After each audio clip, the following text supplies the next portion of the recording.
can't even afford a car," my brother smirked, loud enough for the whole family to hear. His friends laughed. My mother looked away. I didn't answer. I just set my champagne down, walked to the window, and checked my watch. The thump of rotor blades rolled in before anyone could speak again. Every head turned as the helicopter descended onto the lawn, blades whipping the autumn leaves into a frenzy. I stood, smoothed my coat, and said, "My ride's here." Then I walked past him without looking back. Mom fainted before I reached the door. Backstory setup. We were never equals. Not in our parents' eyes, not in his. David was the golden child. Charming, loud, reckless. I was the quiet one, the planner, the one who kept things together when his mistakes caught up with him. When our father died, I took over the family business.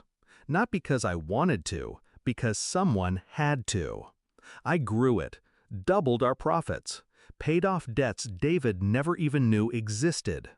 And he resented me for it.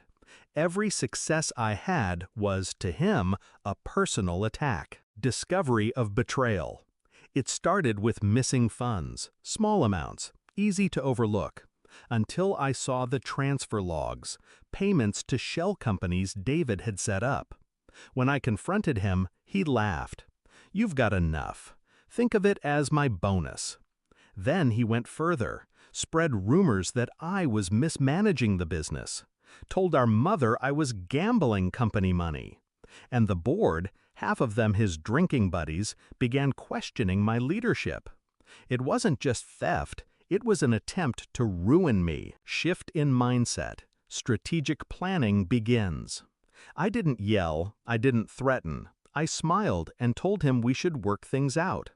That was the first move. Let him think I was weak.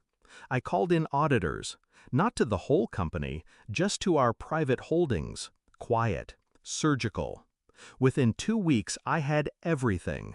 Proof of his theft, falsified expense reports, even a few gifts from suppliers that violated bribery laws.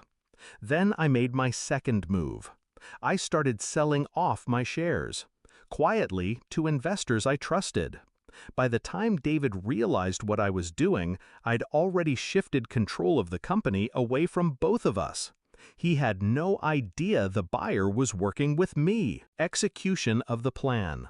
I liquidated my assets, every last one. Not because I needed the money, but because I wanted him to see me walk away with it. The sale netted me more than enough to retire.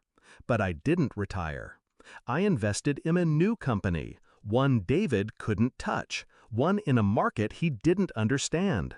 6 months later, my new venture was all over the business pages. David's company, the one he thought he controlled, was floundering without my management. The board turned on him. His drinking buddies stopped returning calls. Then came the third move, an invitation to our mother's birthday. I accepted, and I made sure to arrive in a way he'd never forget. Climax and confrontation. Present moment returns. The moment the helicopter touched down, I saw his face. Shock first, then rage. He stepped toward me on the porch. "What the hell is this?" I smiled. "Transport." He laughed, but it was hollow. "Trying to prove something?" I tilted my head. "I already proved it. You're the one still trying." His jaw tightened. "You think you're better than me?" I took a step closer, my voice low. "No, I think I'm smarter than you, and you just proved me right." Before he could speak, I handed our mother a wrapped box. Inside, the final audit report from the company. His signature on every fraudulent transaction. Her hands shook as she read. When she looked at him, there was nothing in her eyes but cold disbelief. I didn't stay for dinner. As the helicopter lifted off, I looked down at the house, at David standing in the doorway, smaller than I'd ever seen him. By the end of that month, the board voted him out. By the end of that year, he'd sold his house to cover legal fees. I didn't have to destroy him. He did that himself. I just gave him the stage. Some people think revenge is about taking back what's yours. It's not. It's about walking away so high above them they can't even see the ground you're standing on. And that day, as the blades roared and the lawn shrank beneath me, I realized he'd be staring up at me for the rest of his life.